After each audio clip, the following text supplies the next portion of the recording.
That fresh morning. That fresh morning. Pépé est avec nous ce matin. Pépé, bonjour. Bonjour la fraîche. Comment tu vas ce matin? Toujours, ça va toujours bien, toujours. Alors, on a l'entrée du week-end. D'accord, l'entrée du week-end, est-ce que les Gabonais vont jouer ce week-end? Oui, les Gabonais vont jouer. Je dis les Gabonais de l'étranger. Voilà, oui, forcément. Parce que je sais que toi, tu veux toujours nous toucher un peu, mais bon. Ceux de l'étranger, oui, ils vont jouer. En Angleterre, il y aura le championnat qui va se poursuivre. Aubameyang a su sa bonne lancée. La NBA aussi continue en ce moment avec Chris Silva qui est aussi en train de revenir. C'est vrai que la dernière fois, il a joué à peine 5 minutes, mais 5 minutes... Il n'est pas bon.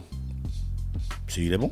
Non, je dis pour le niveau NBA, quand on te fait jouer 5 minutes quand même... Mais attends, tu es le niveau NBA, il n'y a pas un niveau supérieur. Ah, il y a un Français qui est parti en NBA, il a joué tous les matchs. Hein. Oui, il y en a. Mais Tony maintenant, Parker, après... Oui, mais déjà même au niveau de la France, je peux même dire que Tony Parker, c'était un pionnier dans le très haut niveau de la France. Lorsque les Français parlent de leur meilleur joueur de basket de tous les temps, je crois qu'ils le mettent dedans. Bien sûr. Voilà, donc ça veut dire que le niveau NBA, c'est vraiment le sommet. Et lorsque tu arrives déjà à rentrer dans ce cercle-là, tu as le temps de se... Il a 24 ans. Il a le temps d'évoluer. Le basket, tu peux jouer jusqu'à quel âge? C'est comme le basket, c'est comme le sport de haut niveau. Enfin, c'est pas que c'est comme le sport de haut niveau, c'est un sport de haut niveau. Et lorsque tu entretiens bien ton physique, tu as une hygiène de vie qui n'est pas compliqué, qui est assez simple, je crois que tu peux aller autour de 40 ans. Ouais. Il y en a ils sont un peu rares, ceux qui dépassent 40 ans et tenir le même niveau. Mais je crois que comme le football, comme les autres sports qui demandent qui ont beaucoup d'exigences sur le plan physique, mental et puis avec tout ce qui entoure, je crois que 40 ans c'est le bon âge, 39, 40 ans. Sans que tu as fait le séminaire avec les baskets. Non, on n'a même pas encore commencé. C'est le week-end prochain, le 29 et le 30. Ah, d'accord. Mais ça va aller vite, ça va vraiment nous aider. Donc oui, mais c'est une, comment on appelle ça, c'est de manière générale que je parle ici là. Il y a vraiment des spécificités. Il y en a qui dépassent les 40 ans. Il y en a qui atteignent 40 ans vraiment au haut niveau. C'est même déjà vraiment à féliciter. Larry Bird, il a joué jusqu'à 40 ans. Voilà, tu vois, mais ils sont à combien comme ça là? Ils sont très rares lorsqu'on atteint 40 ans. Déjà entre 35, lorsque tu as déjà 35 ans, en football comme en basketball, c'est selon l'exigence du poste que tu occupes. Tu vois, certains postes sont où tu as besoin d'être beaucoup plus physique que d'autres postes. Et à ce niveau-là, tu ne peux pas tenir lorsque tu es un pivot, tu es tout le temps au choc. Il faut avoir la carrure, il faut avoir... Donc, si tu as 40 ans, je crois que c'est difficile d'arriver jusque-là. Mais bon... comme on le disait, il y a beaucoup d'exceptions, mais entre 35 et 40 ans, le sportif de haut niveau, il pense déjà à sa retraite. Donc, comme on disait, il y a d'autres, il y a Boupenza, qui a marqué son 13e but le mercredi dernier. Ouais. Et donc il va jouer le week-end prochain. Son équipe a perdu, mais on espère que lui va continuer à marquer les buts. Et puis Aubameyang qui revient. Il y aura le championnat de France. Et en France, on a Bouanga qui joue à Saint-Etienne. On a à Dijon, Don Ibrahim et Kwele Manga qui sont également là-bas. À Dijon, ça c'est on fait la moutarde. Ouais. Vraiment, Dijon est plus célèbre pour sa moutarde que pour son équipe de foot. D'ailleurs, ils sont dans les deux. On ne parle pas comme ça. Mais il faut toujours être... on doit toujours être célèbre pour quelque chose. Ouais, eux, ils sont plus célèbres pour la moutarde. Lorsque tu dis à quelqu'un... Bon, encore que les Gabonais aujourd'hui, comme on sait qu'on a des joueurs là-bas, on pense un peu foot. Mais en général, lorsque tu penses Dijon, tu penses à la moutarde. Mais bon, on espère que l'équipe ne va pas descendre en 2e division. Et donc, il y a Ibrahim Dong et Kwele Manga qui sont là-bas. À Saint-Etienne, on a Bouanga. Dans le championnat de France, on a 3 personnes, oui. En Angleterre, en première division. En première division de l'Angleterre, ce qu'on appelle la Première Ligue, on a Pierre-Emerick Aubameyang, on a Mario Lemina, qui sont là donc en première division. Après, on a la Turquie. On a Aaron Boupenza. Aaron Boupenza. Les deux Aaron Apinangoy. Voilà, on a les deux Aaron. On avait mais non, on a Apinangoy. C'est pas Aaron, c'est juste Apinangoy. Ah, ok. Voilà, on a Apinangoy qui sera donc avec nous ce soir à partir de 18h. Pour une séance de travail et de réflexion très intense. L'ordre du jour va porter sûrement sur le Conseil des ministres. Une relation avec Apinango et Aaron. Non, non, On pas n'a Aaron. pas dit. Aaron. Non, je pas pose la celui-ci. question. Je Non, demande s'il y a non, une ça n'a relation. rien à voir. Ah, ok, Il y a eu une d'accord. précision de taille au départ. Quoi? On te dit. Il ne s'agit pas d'Aaron. Il n'y a pas Aaron dedans, il y a juste Apinangoy. Je dis, est-ce qu'il y a une relation Non. avec Aaron? Non, il n'y a de, pas. Ni de Voilà. près, Mais ni de pourquoi loin. tu es toujours en combat avec Pépé? Il t'a fait quoi? Et je pose une question. Donc, Voilà, donc après, on a Poco. En Italie, on n'a personne. Non, en Italie, en ce moment, on n'a plus personne. On a eu Mario Lemina qui est passé par là-bas. Mais Poco, il est où? Poco, on a rompu son contrat avec Godspö. Godspö. Godspö. Il était en Turquie. Oui. Donc maintenant, selon les dernières informations qu'il a, il serait en train de signer, sera en passe de signer pour Panathinaikos en Grèce. En Grèce. Voilà. Et si ça se trouve, ce sera une très bonne chose parce que Panathinaikos, c'est l'un des clubs les plus grands de On n'a pas Grèce. des Gabonais qui jouent en Afrique, genre autopuissant. Si on a un Tunisie, Gabonais qui au joue Maroc. on a un Gabonais qui joue on a des Gabonais qui jouent en Afrique du Sud. On a notamment le gardien à Nomon qui joue à Anémone. non à Monom qui joue à C'est Anémone. qui joue en Afrique du Sud, donc qui joue, mais lui il est en deuxième division. On a des Gabonais qui jouent au Maroc, à Tchabao, qui joue dans un club marocain de première division. On a des Gabonais quand même qui sont en Afrique du Nord notamment. On a pris un Gabonais autopuissant Mazembe. Est-ce qu'on avait d'abord eu un Gabonais? Oui, enfin, j'ai failli dire est-ce qu'on avait eu. On a eu des Gabonais là-bas. Cédric Mundunga. Et on a Cédric Moubamba. Cédric Moubamba. On a eu deux Gabonais là-bas. On a Alors, eu comment tu peux dire Cédric Moubamba Non, et c'est puis le Corona, c'est le Corona. Alain Djisekadié. Tchésekadie. Djisekadié, voilà, on a eu deux Gabonais qui ont donc joué au Et Mazembe. Rodrigue Tsetsegui devient quoi? Rodrigue Tsetsegui. Titsini. Tsetsegui. Le PlayStation. Il devient quoi? Il a Manga Sport. Il a Manga Sport. Voilà. Il n'a rien joué cette année. Hein. Mais il n'y a pas eu de championnat. Il n'y a pas encore eu de championnat. Comment on fait Le pour se championnat. qualifier pour le Chan? Comment? On fait pour se qualifier pour le Chan. Il y a une compétition. Il s'appelle comment? C'est les éliminatoires du CHAN. Voilà, vous participez à ces éliminatoires. Et puis, comme les éliminatoires de la Coupe d'Afrique des Nations, il y a les éliminatoires du CHAN. Mais le Gabon est suspendu. Le Gabon est suspendu a été suspendu pour deux éditions. Je crois que ça, c'est la dernière édition. À partir de la prochaine édition, on pourra participer à nouveau. Les règles en Coupe d'Afrique sont souvent claires. Ça veut dire on n'accepte pas les forfaits. Or, le Gabon avait, pour plusieurs raisons, signé forfait lors du CHAN. Il y a cela 2 éditions en Guinée équatoriale. Donc, du coup, on a été suspendu pour 2 éditions et on ne peut malheureusement pas participer. Donc, le CHAN, il faut rappeler que le CHAN concerne les équipes, les joueurs qui jouent au pays. C'est pour jauger vraiment du niveau des différents championnats. Parce qu'en général, lorsque on voit une équipe comme le Nigeria qui joue contre une équipe comme le Soudan du Sud, c'est le championnat du Soudan du Sud qui joue contre le championnat d'Angleterre ou d'Italie ou du monde. Parce que l'équipe du Nigeria, par exemple, est composée d'expatriés, de joueurs qui jouent hors du Nigeria, hors de l'Afrique. Donc du coup, la CAF a pensé qu'il fallait donner aussi un peu la force à ces petites, entre griffes, ces petites équipes qui n'ont pas de grands joueurs à l'étranger. Donc du coup, on a organisé le CHAN. Donc, si le Gabon doit jouer un match contre le CHAN, contre par exemple la Guinée équatoriale ou un autre pays, ce sont les joueurs qui jouent au Gabon, les joueurs gabonais qui jouent au Gabon, qui affrontent les joueurs équato-guinéens qui jouent en Guinée équatoriale. Donc c'est pourquoi tu vois souvent les gens qui gagnent, les équipes qui gagnent le CHAN, c'est pas forcément des équipes qui peuvent gagner la CAN. Tu vois une équipe comme le Soudan remporter, une équipe comme la Libye remporter, c'est pas des équipes qui forcément en ce moment peuvent remporter la Coupe d'Afrique des Nations. D'accord. Voilà. D'accord, il y a un auditeur qui nous envoie des compléments d'information. Oui. Il dit qu'il y a aussi le Gabonais en Afrique du Sud qui s'appelle Mburu Bongo Nathael Martberg. Oui. On a aussi voilà, Martberg. Et puis, oui, voilà. Oui, oui, je connais un bourreau. C'était Ouais, je le connais. Bon, en tout Bon, cas, on au l'appelait. Gabon, maintenant au Gabon, oui, c'était juste un complément d'information. Ouais. Au Gabon, il y a quoi le week-end?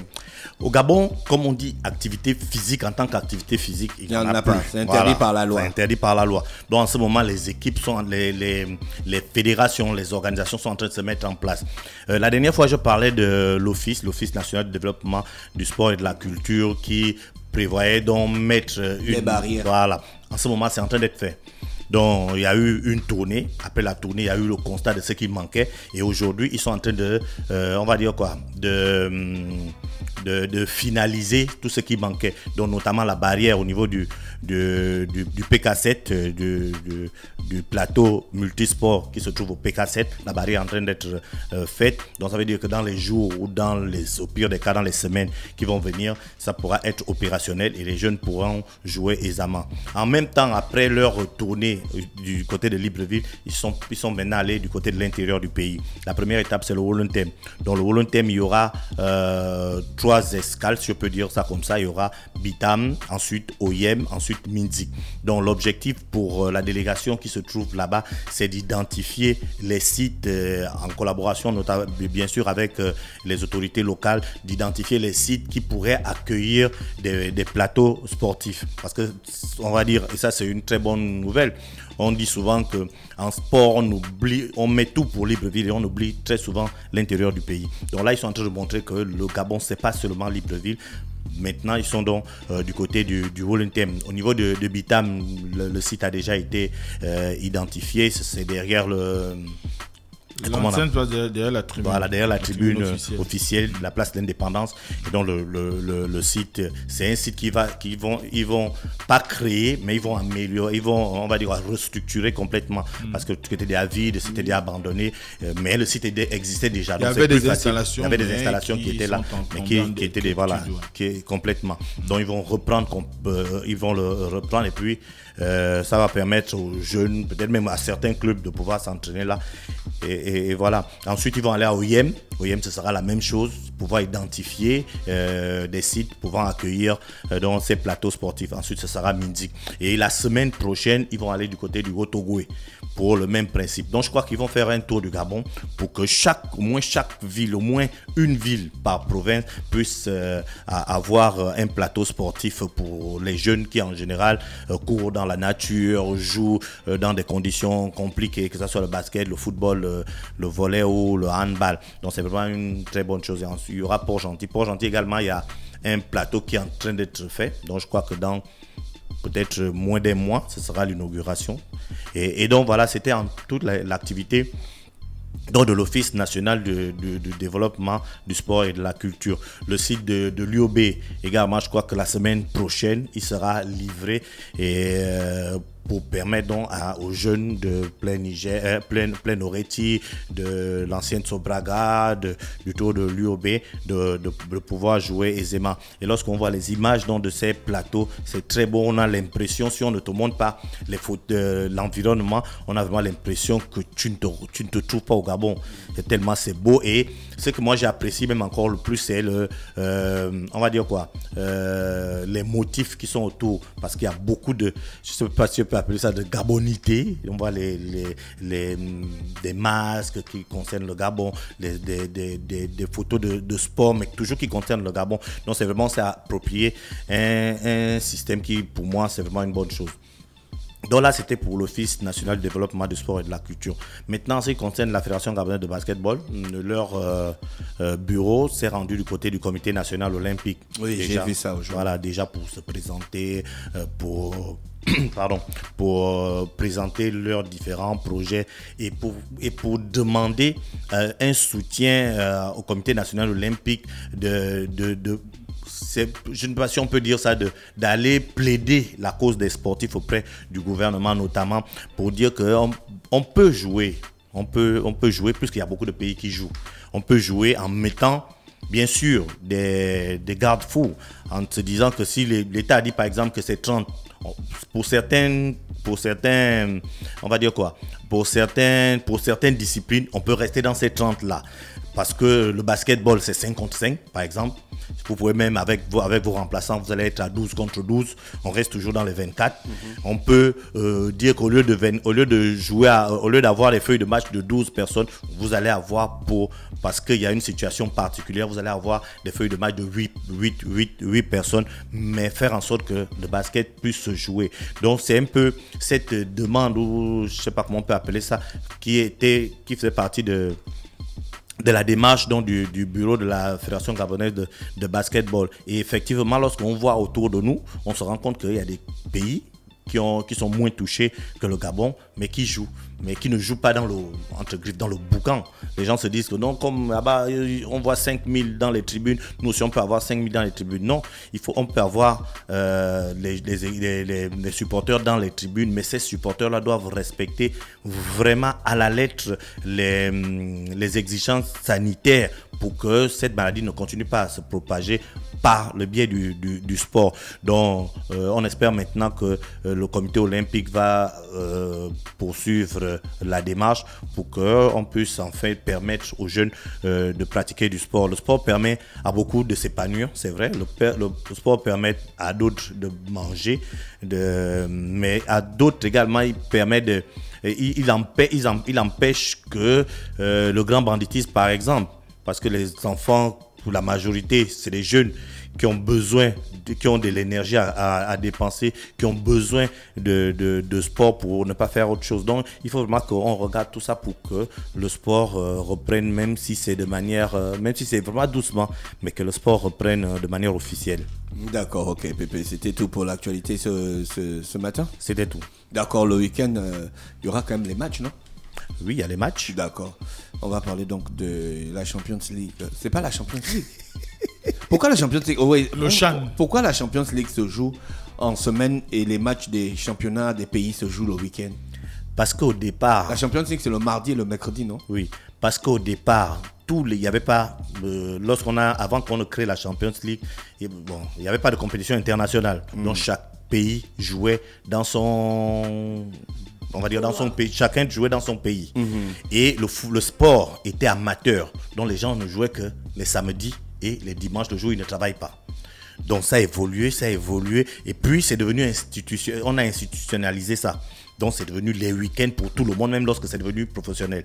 Et maintenant, lorsque les compétitions internationales ont commencé à exister, plus que les fenêtres de samedi et dimanche étaient déjà occupées et qu'il faut 48 heures entre deux matchs, ils ont mis le milieu de la semaine pour qu'il y ait une marge entre le week-end et le jour de match, et entre le week-end et le premier jour de match, et entre le week-end et le dernier jour de match. Donc ils ont cherché un jour pour qu'ils puissent avoir 48 heures de repos. Mais tu peux jouer dimanche et jouer mardi encore. Oui. Sans te... Mais tu vas être fatigué. 48 heures, mais tu es un professionnel, c'est ton travail. Toi, tu peux venir au défroche aujourd'hui, demain, après-demain. C'est ton travail, c'est leur travail, ils sont payés pour ça. Lorsqu'ils vont aux entraînements, c'est pareil comme lorsque nous, on vient ici. C'est leur travail. Dans leur passeport, c'est pas marqué, je sais pas moi, je crois que c'est marqué footballeur. Ah bon? Ben oui. Dans le passeport de Didier Ndong Ibrahim, c'est écrit footballeur. Il est footballeur, il est professionnel. Footballeur, c'est sa profession. Mais qu'est-ce que tu... C'est la même chose dans celui de Messi. Il est footballeur. C'est ici qu'on est resté longtemps à se dire que le football, c'est un jeu. Mais le football, depuis longtemps, n'est plus un jeu. N'est plus un simple jeu. Parce que bon... C'est un métier. Voilà, c'est un métier prenant, un métier à part entière, un métier qui te rend énormément riche, un métier qui t'ouvre, parce que tu imagines un enfant qui a un niveau scolaire de, je sais pas, un niveau moyen, mais s'il a fait 6 pays, il te parle 6 langues. Tu imagines? Donc, il te parle 6 langues. Quelqu'un qui a fait l'Espagne, bon, si je prends même le cas d'Ovono, est parti à jouer en Espagne, Ovono a joué en Amérique du Sud, Ovono a joué en France, Ovono a joué encore. Il a joué en Géorgie. Donc tu imagines qu'il parle ces langues. C'est le football. Mais comment tu vas faire comment? Tout à fait. J'ai déjà écouté Ovono dans parler le géorgien. Il parlait le géorgien. Ich bin Berliner.